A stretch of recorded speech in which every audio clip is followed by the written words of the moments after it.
You didn't book this crossing because you needed a vacation. You could have flown. You could have booked a week somewhere warm. Instead, you chose the slow way. 10 days of open water before you ever see land again. The Atlantic in every direction.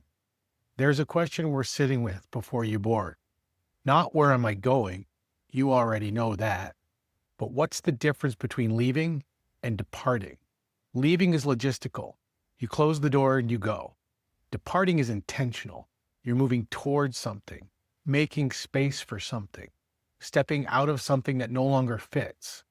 Most people who book a crossing like this are departing, even if they haven't named it yet.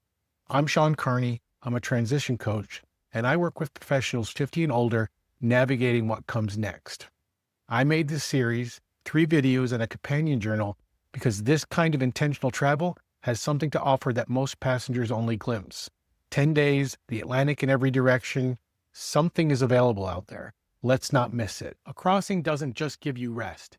It removes 3 things that daily life can't.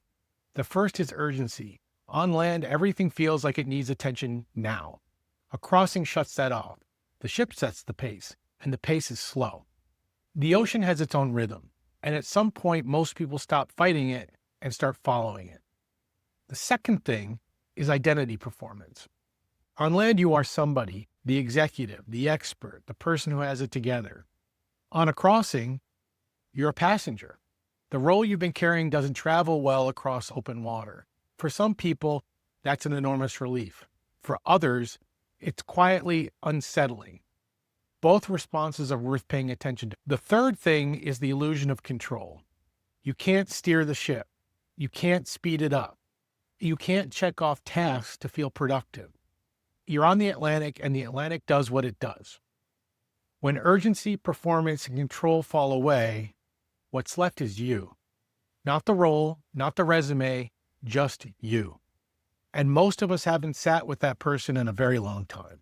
You may have booked this crossing because you love ships, because a transatlantic route sounded like an experience you didn't want to miss. All of those are real. And sometimes, not always, but sometimes, there's something else underneath. Something that needed the space before you even knew to look for it. The crossing has a way of surfacing what daily life keeps buried. The journal has a page called Before You Board.